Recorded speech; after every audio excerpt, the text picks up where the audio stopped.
gente falou sobre o medo, né, da volta de Cristo, não só de cristãos, mas de não cristãos também.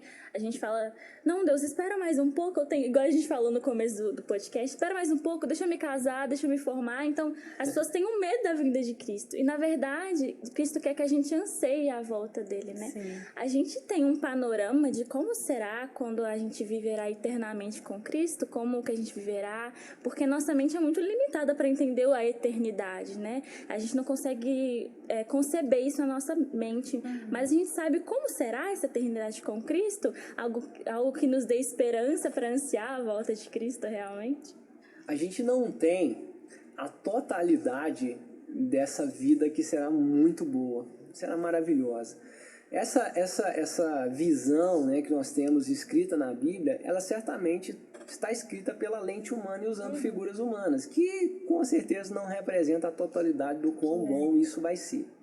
Mas vamos caminhar um pouco nisso, né?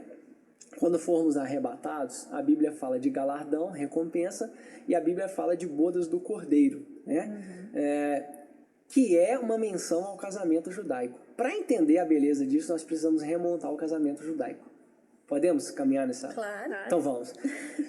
Casamento judaico não é como o casamento hoje, ocidental, nosso aqui hoje. O casamento judaico era dividido em 3 fases, bem distintas e bem marcantes.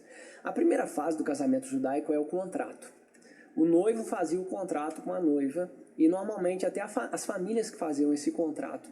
E esse contrato era real, e era para dissolver esse contrato, era coisa jurídica mesmo, era negócio sério. José e Maria estão nessa fase quando tem lá a gravidez dela e dá aquela confusão ali, né, que tem a intervenção de Deus e que tudo acaba bem. Então, é o contrato.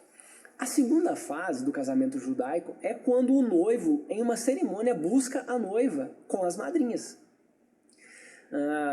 A parábola das 10 virgens fala desse segundo momento. Por quê? Porque ele vem o noivo buscar e são 10 virgens, são madrinhas. A noiva está ali também. Então, a segunda fase marcante do casamento judaico é o noivo buscando a noiva. A terceira e última fase é festa. Bodas, casamento, festa do casamento, as bodas do casamento. E aí não é festa nossa aqui de aniversário de 2 horas ou quando o casamento mais top, né, de 4, 5, 6, 7 horas, não. A festa judaica era dias, uma semana de festa, uma semana de festa. E a consumação de fato do casamento acontecia nessa última fase. Por que eu estou contando isso? Porque quando Jesus dá a revelação, quando João escreve a revelação, ele usa exatamente essa figura do casamento judaico. Quando ele fala de bodas do cordeiro, e aí para a igreja arrebatada, é a terceira fase do casamento da igreja com Cristo, é festa. E a igreja, o texto diz, a igreja já chega lá adornada, enfeitada, e esse enfeite é pelas obras, as obras dos santos, ou seja, vai chegar lá galardoada, recompensada, para a consumação de fato do nosso casamento com Cristo nessa terceira fase. E aí você fala, mas pastor, então qual é a primeira e a segunda fase? A primeira fase é o contrato, é quando nós aceitamos a Jesus como único e suficiente Salvador.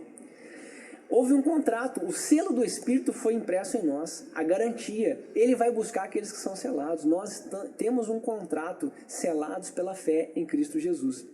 E a segunda fase, o arrebatamento, é quando o noivo vai buscar a noiva. Para quê? Para a consumação de fato do casamento de Cristo com a igreja, que é a bodas do Cordeiro, festa. Enquanto a terra está vivendo a grande tribulação, a igreja está em festa celebrando o casamento com Cristo. Após isso já é uma maravilha, né, gente? Após isso, quando a igreja retorna com Cristo, dá-se início ao período de milênio. Satanás é preso com a influência demoníaca toda presa. Agora Cristo reina com a igreja na terra. E esse período de milênio também é com Cristo de muita alegria, um governo de justiça, um governo de paz, um período maravilhoso. Esses são os detalhes que a gente tem. Após isso, a Bíblia fala, há ainda uma revolta de Satanás, ele é solto, ele ainda consegue arrastar alguns, provavelmente os que nasceram nesse período milenar, que vão ter oportunidade de escolha ainda, tá? E a última batalha, Satanás é derrotado, ele é lançado no lugar que ele é para ser lançado mesmo, ele vai para o inferno mesmo, os condenados estão condenados, aí a Bíblia diz que novos céus e nova terra se farão.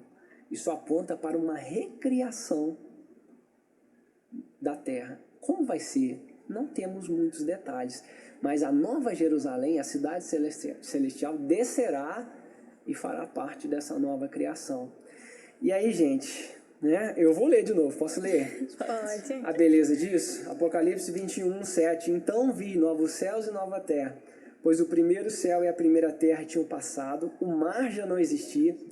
Vi a cidade santa, a nova Jerusalém, que descia do céu da parte de Deus, preparada como uma noiva enfeitada para o seu marido.